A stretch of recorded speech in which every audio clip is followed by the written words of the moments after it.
सेधारं नमो आयरियारं नमो वज्रायारं नमो लोये सव्साहुरं मोक्षमार्गस्य नेतारं वेत्तारं कर्मभूभृतां ज्ञातारं विश्वतत्त्वानां वन्दे तद्गुणलाभये।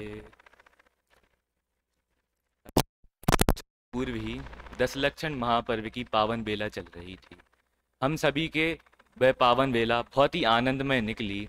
उसका एक कारण आदरणीय बाल ब्रह्मचारी पंडित सुमत प्रकाश जी भाई साहब भी रहे।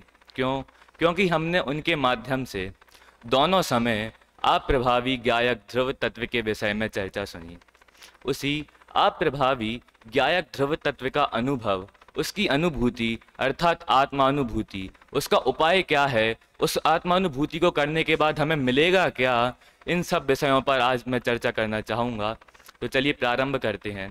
तो सर्वप्रथम ये बता दूं कि क्यों ले रहा हूँ ये विषय, क्या प्रसंग था आत्मानुभूति विषय लेने का। तो प्रसंग की तो चर्चा करनी ही नहीं चाहिए। क्योंकि कोई भी जैन धर्म की परिभाषा निश्चय की तरफ से देख लो, वहाँ आत्मा ना मिले तो बताना। आत्मा की अनुभूति कहीं ना कहीं से जैन धर्म के हर विषय की परिभाषा में आ ही जाती है। और हम सब मुमुक्षु या फिर कोई भी जो भी गुरुदेव श्री के सत्समागम में अथवा स्मारक के प्रभाव में आया है, तो हम सबके मन में एक उत्कंठा तो उत्पन्न हो गई है कि इस देह के अवसान के पहले, ये देह छूटे उसके पहले एक बार तो आत्मानुभूति करनी ही है। ये उत्कंठा तो उत्पन्न मैं नहीं मानता कि किसी के मन में नहीं हुई होगी।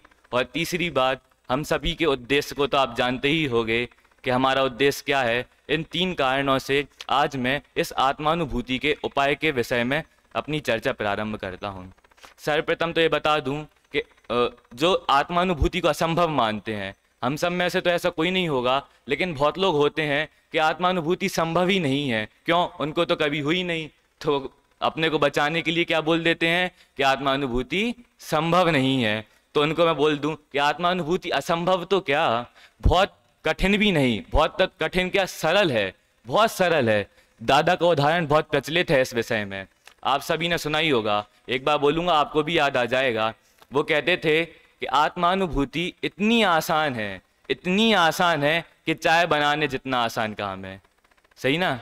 कि नहीं, चाय बनाने से भी आसान काम है।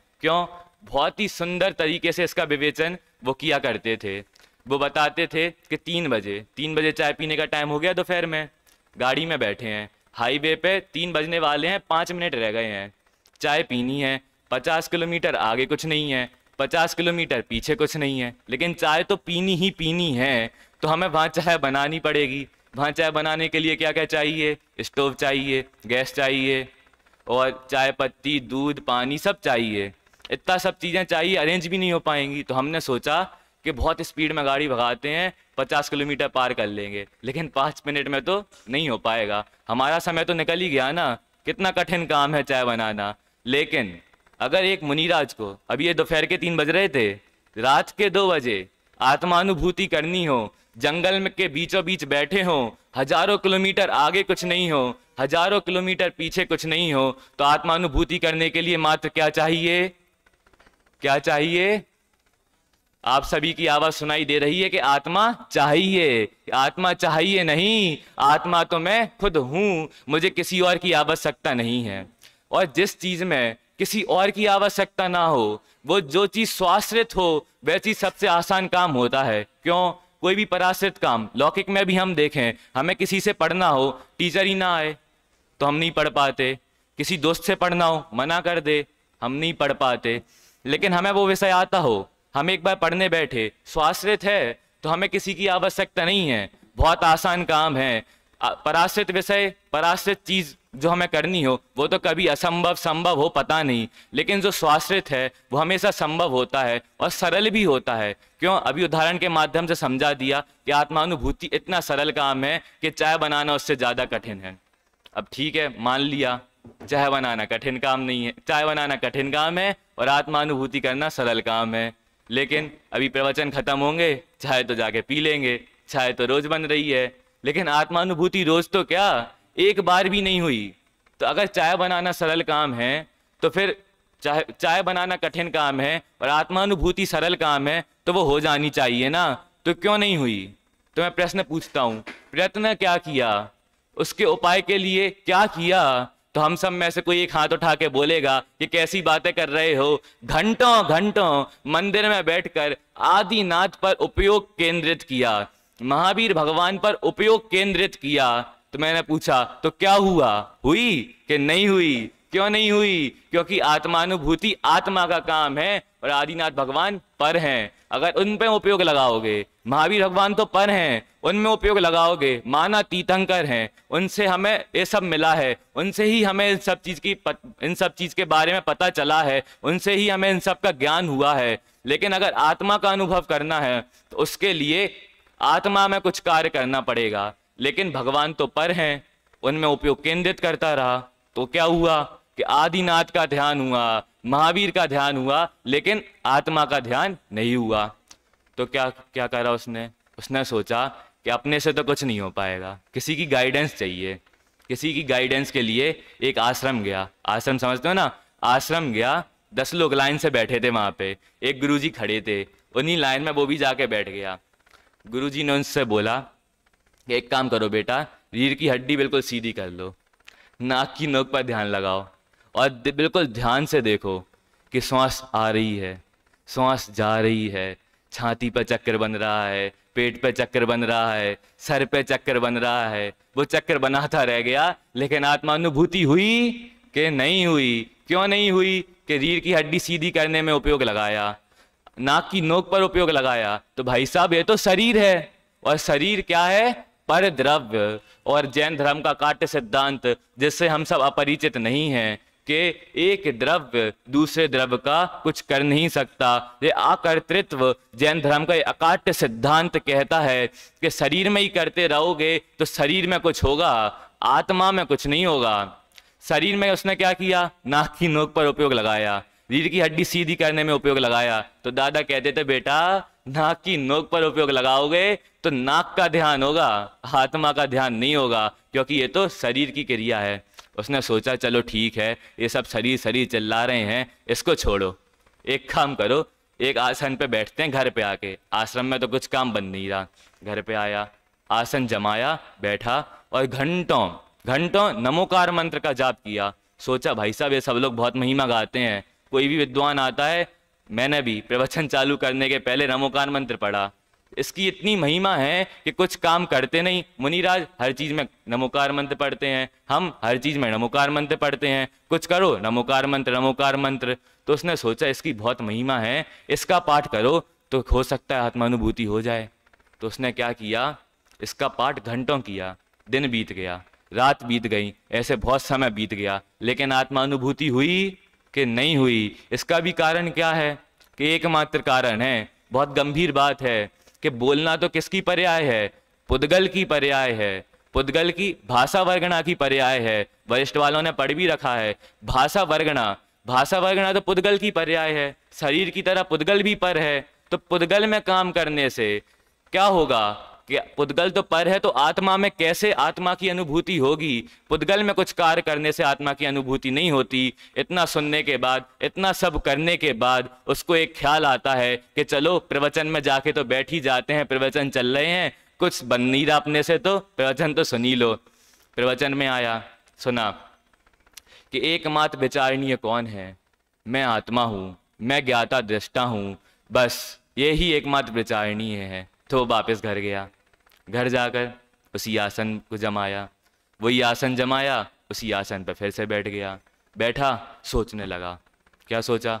मैं आत्मा हूं, मैं आत्मा हूं, मैं ज्ञाता दृष्टा हूं, अप्रभावी ध्रुव ज्ञायक तत्व हूं। इसी का विचार करता रहा, सोचता रहा, सोचता रहा, सोचता रहा। इसमें भी दिन चले गए, इसमें भी रात चली गई, लेकिन आत्मानुभूति हुई कि नहीं हुई? क्यों? अब ध्यान देना, बहुत ज्यादा ही गंभीर बात कह रहा हूं, अच्छे अच्छों के गले नहीं उतरती ये बात। कि सोचना भी, सोचना किसका कार्य है? कि सोचना मनोवर्गणा का काम है। सोचोगे मनोवर्गणा की क्रिया है। मनोवर्गणा किसकी पर्याय है? पुद्गल की पर्याय है, और पुद्गल में काम करने से फिर से आत्मानुभूति नहीं होगी। तो क्या करना पड़ेगा? आत्मा में कार्य करना पड़ेगा। और जो मैंने अपनी बात बोली ना तीनों वर्गणाओं की, भाषा वर्गणा, मनोवर्गणा, अपने मन से नहीं बोल रहा हूं, द्रव्य संग्रह की गाथा है, आप सब ने भी पढ़ा होगा। माँ चिट्ठई, माँ जमपई, माँ चिंतई। पद्यानुवाद पढ़ें। सोचो नहीं, बोलो नहीं, अरे चेष्टा भी मत करो, उत्कृष्टतम यह ध्यान है, निज आत्मा में रत रहो। क्या कहा है? सोचने तक का निषेध किया है। तो भाई गले नहीं उतरती है बात। क्यों?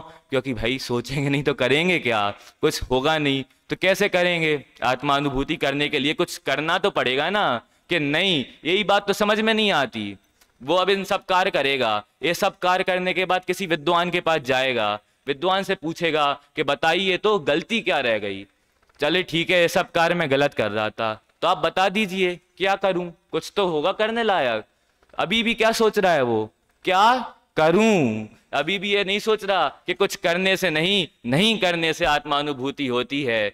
दादा तो बहुत अच्छे से समझाया करते थे कि क्या करता है। अपन ने प्रवचन सुने अभी तक, आपने सुने होंगे। सबसे पहले क्या? भगवान में उपयोग लगाया, फिर रीढ़ की हड्डी में उपयोग लगाया, फिर नमोकार मंत्र सुनने में उपयोग लगाया, फिर सोचने में उपयोग लगाया। क्या उपयोग भटकता रहा? उपयोग आत्मा के लिए खाली कब छोड़ा? उपयोग आत्मा के लिए खाली नहीं छोड़ोगे तो आत्मा में जाएगा कैसे? इतनी बात सुनते ही जो नए श्रोता हैं वो आग बबूले हो गए। क्यों? कि उपयोग छोड़ देंगे तो भैया ज्ञान छोड़ दिया तो जानेगा क्या? ये सोचते हैं वो कि अगर हम ज्ञान छोड़ देंगे तो जान नहीं पाएगा। अभी अपन को तो मूर्खता बड़ी बात लग रही है, लेकिन बहुत लोग ऐसे होंगे कि जो सोचेंगे, किसी उनसे बोला जाएगा कि ज्ञान छोड़ दो, ज्ञान के लिए एक समय मात्र के लिए खाली छोड़ दो इसे, तो वो सोचेंगे कि ज्ञान कहीं और चला जाएगा, इस आत्मा को छोड़ के चला जाएगा। तो दादा इसके लिए भी उदाहरण देते थे। माँ और बेटे का उदाहरण दिया करते थे वो कि माँ मंदिर आई, मंदिर में पूजन के लिए बैठी, पूजन करती रही। बेटा जो उसका था वो भागने लगा। लोग कह रहे कि अरे देखो देखो रोड पे जा रहा है। अरे नहीं देख रही वो? अरे देखो भैया रोड पे जा रहा है। वो कह रही जाने दो। क्यों? क्योंकि उसको पता है कि जैसे ही मैं उसको दिखना बंद दूंगी वो पीछे देखेगा कि माँ कहाँ है, माँ दिख नहीं रही, तो वो वापस आ जाएगा। कि मतलब वो माँ जो हमारी रेंज है उसके बाहर नहीं जाएगा। तो आत्मा का उपयोग है तो वो आत्मा के बाहर नहीं जाएगा, आत्मा में ही रहेगा। अगर दादा बिल्कुल अच्छे से बिल्कुल जोर दे के कहते थे, एक समय, ध्यान देना, एक समय, सेकंड भी नहीं कह रहा हूं, एक समय मात्र को, बहुत सुंदर, आप सबने सुना होगा क्या शब्द बोलते थे कि उस उपयोग को खुले सांड की तरह छोड़ दो। किसकी तरह? खुले सांड की तरह, कि इधर उधर भागेगा, भागने दो, भागने दें, पर में जाने दें। ये सबसे बड़ी दिक्कत है। क्या दिक्कत है? कि मेरा उपयोग पर में चला जाएगा, अभी पर को जानेगा तो अनर्थ हो जाएगा, नरक चला जाऊंगा, इधर संसार में भटकूंगा। ये सबसे बड़ी दिक्कत है। उनको ये समझ में नहीं आता कि आत्मा में कैसी शक्ति है? स्व पर प्रकाशत्व शक्ति। उसमें ये नहीं लिखा कि स्वशक्ति, स्व प्रकाशत्व शक्ति नहीं लिखा, उसमें लिखा है स्व पर प्रकाशत्व शक्ति। इतना मतलब तो सब समझते हैं कि स्व कौन? मैं, और पर कौन? पर, जितनी भी वस्तुएं मेरे अलावा वो पर। तो भैया जब शक्ति उसमें ये है तो वो तो जानेगा ही आत्मा को। अभी ज्ञान को तुम नहीं छोड़ रहे हो, केवल ज्ञानी है ना, केवल ज्ञानी को तो सब दिखाई दे रहा है, वो तो पर को भी जान रहे हैं ना, तो पर को तो जानेगा ही। एक बार आत्मा को एक समय मात्र को छोड़ दो, बस खुले सांड की तरह छोड़ दो। एक बार छोड़ दिया तो क्या होगा कि घूम फिर के वो एक समय में ही आत्मा में आ जाएगा। एक समय भी नहीं लगेगा, बस एक समय मात्र को तुमने अपने उपयोग को छोड़ा और वहीं तुम्हें आत्मानुभव हो जाएगा। अब यहाँ पता, अपनी अपनी तो महिमा है ही कि मुझे किसी की जरूरत नहीं, लेकिन देवशास्त्र गुरु की भी बहुत महिमा है। क्यों? क्योंकि अगर मैं उदाहरण के माध्यम से समझाऊं, हमें अपने दादाजी का ध्यान करना है, तो हमने आंख बंद करी, दादाजी को देखने की कोशिश करी, तो हमें दादाजी दिख गए, जिनके अभी जीवित हैं उनको भी और जिनके नहीं उनको भी। क्यों? हमने देखा है। लेकिन पर दादाजी और पीछे जाते जाओ वो नहीं दिखे, क्योंकि हमने उनको जाना ही नहीं है। तोडरमल जी ने भी लिखा है कि आत्मानुभूति कब होगी, उपयोग कब जाएगा आत्मा में? जब उसको पहले जाना होगा। तो देव शास्त्र गुरु के माध्यम से जब हमने उसको जाना, फिर हमने उपयोग को अपना खाली छोड़ा और वो उपयोग हमारे आत्मा में चला गया, तो आत्मानुभूति हो जाएगी। बताइए कितना सरल काम है। कुछ नहीं करना, करता तो हम है ही नहीं। हम क्या सोचते हैं कि हमें कर्ता नहीं बनना है, कि भैया कर्ता हो नहीं, कर्तृत्व बुद्धि का निषेध करा है कि कर्ता तो हो ही नहीं, विकल्प भी मत लाओ। उपयोग कहाँ ले जाएं? उपयोग को खींच के आत्मा में लाना है क्या? कि नहीं, उपयोग को खींच के भी आत्मा में नहीं लाना। क्या करना है? छोड़ दो, छोड़ दो, किसी को जानने दो, कहीं जाए जाने दो, क्योंकि कहीं नहीं जाएगा, आएगा तो आत्मा में ही। उपयोग को बस इतना छोड़ दो, इतना सरल कार्य है। अब इतना सरल कार्य है तो ये बात गले नहीं उतरती। क्यों? आदिनाथ ने तो 1000 वर्ष तप किया, बाहुबली भगवान ने 1 वर्ष खड़े रहे, बेलें चढ़ गई, ये सब हो गया, वो हमें तप लगता है। आत्मा का ध्यान हमें ध्यान लगता ही नहीं है। हमें महिमा पता किसकी आती है? बेलों की महिमा आती है, शरीर की महिमा आती है कि वो चढ़ गई, उसकी महिमा आ रही, लेकिन आत्मानुभूति करी, उसकी महिमा नहीं आती। अब आत्मानुभूति करता है तो सरल काम सोच के वो समझता है कि इसका फल क्या मिलेगा आत्मानुभूति करने का, है ना। तो अपन ने 6 ढाल में पढ़ा ही है क्या, कि सुख चाहिए और दुख नहीं चाहिए। सुख चाहते हैं और दुख से डरते हैं। तो वे सुख कहाँ खोजते हैं? रसगुल्ले खाने में। लेकिन वह सुख सदा ही त्याज्य है, पश्चात जिसके दुख भरा। क्यों? 1 रसगुल्ले खाए, 2 खाए, 3 खाए, 4 खाए, 10 खा लिए, 3-4 में तो सुख हो रहा था, 10 खाने में दुख होने लगा।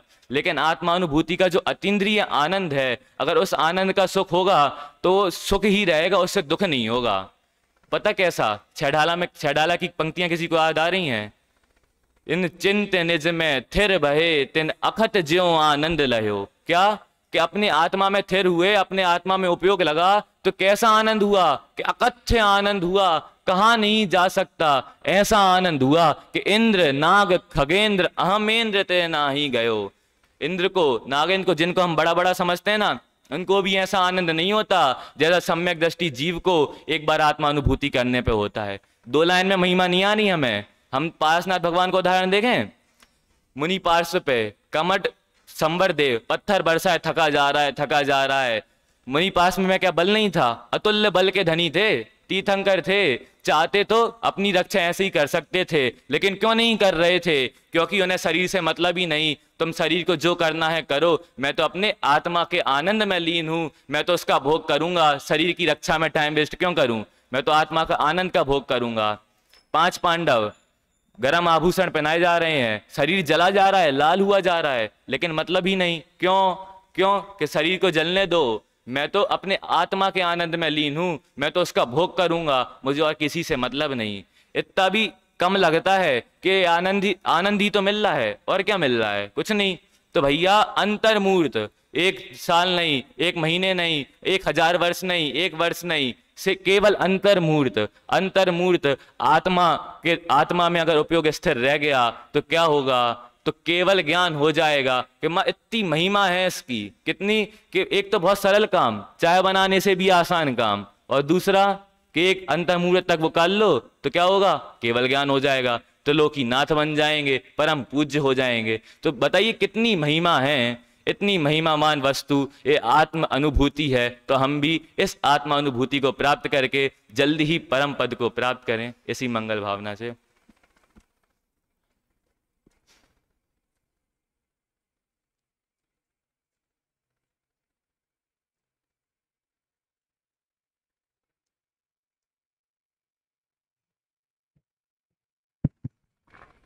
सायंकालीन प्रवचन के क्रम में, छात्र प्रवचन के क्रम में अभी हमने उपाध्याय वरिष्ठ से आदि जन खनियादाना के प्रवचन सुने। बहुत ही सुंदर प्रवचन किए यहाँ से।